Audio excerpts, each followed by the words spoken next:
All right, dudes. So I took off early. I went to this little convention conference as a conference for government procurement, and I'll tell you this, man. Nobody that's in that world is ever going to see this video, if that makes sense. I don't know if that makes sense to y'all, but I hope that y'all think about that. But no one in that world is going to see this video, and there's not really anyone else talking about the public work, the commercial work, the high compliance work, right? And I'm not trying to convince anybody to do anything, but I want to be the one voice telling people to hey, consider this, consider it, right? Because I hear a lot of people saying why they don't want to do commercial work in general, not even public work, but let alone commercial, because public is a whole nother step above commercial if you're just on its face. But the reasons people don't want to do commercial work is, I hear it takes a long time to get paid. It requires more insurance and things like that. It takes more back-end office work. There's more compliance stuff, which gets really expensive really quick. So in those things, they say it's not worth it. And you're going to be a lot of times operating off a 30% profit margin instead of a 60% profit margin like residential. So I got a whole bunch of thoughts on that. I'm going to try to break it all down. So every fear that people have for not wanting to do commercial, to me, is almost a bit of you're exposing your deficiencies in business. You're exposing your weaknesses, right? So if it takes 30 days, 60 days to get paid, why is that a make or break, right? You shouldn't be fucking hand to mouth with your business. You shouldn't be, let's just be real, you shouldn't be paycheck to paycheck. It's just not smart. My whole life, I've always been pretty decent with money. I've never been broke, ever, ever, ever. I was never paycheck to paycheck, making 80 grand a year even, 60 grand a year. I wasn't paycheck to paycheck because I didn't spend all my damn money. It should be the same way in your company. You should be able to do a job and wait 30 days before you get paid for it, especially if you consider that once you get into commercial, it's only that one time you fucking wait. It's not like you're always because once money's just rolling in. Literally, I'm getting emails popping up on my screen right now, freaking money getting, literally as we said this, I was getting emails of money getting deposited in my account. I don't even know what fucking job it was from. So that shouldn't be a deterrent.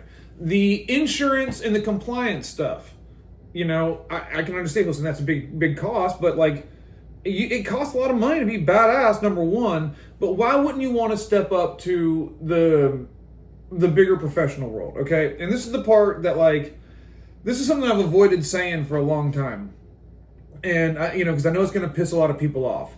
But I do feel at a certain point, you can't be competing with fucking, not even maintenance men, housewives, right? I've literally met housewives who were better at fixing shit in a house than young 22-year-old tradesman plumber who's been doing it for 2 years, right? Who just knows how, who's trying to sell a water heater, run a sewer machine, or fix a leak in the yard, but I've met housewives who have a better understanding of fixing shit than them, right? And I've met a lot of maintenance guys that are better than young plumbers, right? And so you get a lot of these companies, these real big companies that are trying to attract as many of these, in Texas we have a tradesman license, it only takes 2 years, but in California, Florida, a lot of other states where the licensing is different, all these big fucking residential companies are trying to get, not just California and Florida, but a lot of these other states, they're trying to get these young guys to train them up as fast as they can, put them in a truck, get them out there fucking generating revenue. And that's my issue. I was talking to this landscape guy, and he was kind of complaining about his business, and I thought of a little business model, what would work just based off the way I do cost of goods sold and the business. And he was like, well, you can't charge like that. Landscapers don't make the same as plumbers. It can't be the same.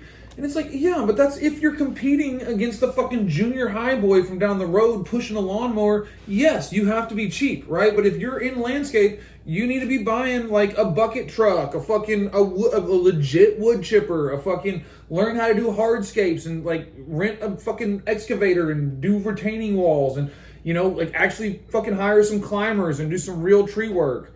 Do some actual shit that we're not competing against a 14-year-old boy. Right? Because, yes, you do have to be cheap if that's what's happening, right? But, I've told some of my customers, one customer in particular, his name was John. residential customer. I like the guy. He's really nice. And he was telling me another company was able to give him a quote for something really cheap. And I was like, hey man, I was like, I really, in all honesty, John, he's like, I just know you guys are so good. And I was like, don't it was like something like a toilet or something. I was like, just go with these guys on this one. I was like, I'd prefer you think of me as the nuclear option. I'd prefer that. Like, I want you to think like, hey, this one I can't fuck around. It's got to be done right. It's got to be the pros. And that's what I want you to call me, right?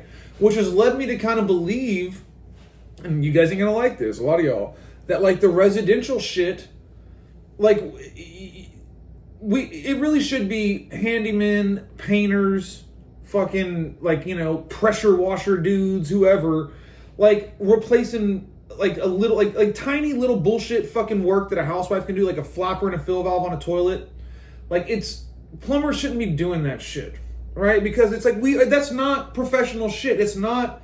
You don't need to be like, you know, hear all these people say, well, it took me all this long to be able to do it that fast. It's like, yes, those jobs you need to be doing. It didn't take you a long time to get good at changing a flapper. It didn't take you a long time to get good at changing a fucking kitchen faucet, right? So I think that homeowners should have the option of a handyman like that they trust to come out and work on something after the stops.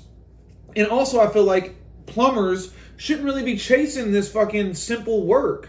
Like, we ain't simple hands. We are, you know, so like I'm digging into this shit here more. So I went to this conference today, and a lot of this work it's tough, man. I was talking to these procurement guys, you know, and I was just being real. I wasn't there to try to sell myself, although I think something happened. But I was there to learn, and I was talking to a procurement officer for university, and I was just like, man, I was like, a private contractor like me that's done a lot of work in the private side, like I do public work, and I was like, I'm actually at your university today, right now, by chance, which is funny. I was like, but I was like, what do you think are going to be like the hurdles, like the issues I'm going to face? And he basically was saying like it's a lot more compliance, it's a lot more paperwork shit, it's a lot more like just like commercial alone versus residential. Like working at a McDonald's is more paperwork and bullshit and it takes longer to get paid, but working for like the big public stuff is a whole step up from that. And it's all stuff that like is intimidating to me, but it's also like, well, fuck, I'm running a professional office. You know what I mean? Like, why would I be intimidated about their bidding processes and having to fill out all these forms and having to be super organized? And why the fuck would I be scared of that, right? Unless I'm not a pro, which I'm a pro. That's what I'm telling myself. So I'm not scared of it. But that's why I keep going to the higher level, because I feel like if you're trying to get rich off doing like simple hand shit, like you're gonna have to fucking you're gonna have people think you're gouging them, because it's true. A fucking 14-year-old could have did it, right? If you want to charge somebody $500 to work on their toilet, I get that's what you got to charge them. I get it. I run a business. I understand. If all I'm doing is changing flappers all day, it's gonna have to be $400 a flapper, or I can't stay running. I'm not a thief for saying that. It's just the facts. But at the same time, why would you want to play a losing game? Like, you're only going to piss people off, and a fucking kid can do it. You know, if you guys need help changing a flapper, fucking email me, and I will make you a pro by the time you're done reading the fucking email. Take it off, put a new one on. You know what I mean? And so, I don't know. I guess I'd call this the flapper discussion. You know, take your shit to another level. Be more skilled. Be a higher level pro. And then you will make more money. Because who are you competing against? You don't want to compete against the fucking children's table.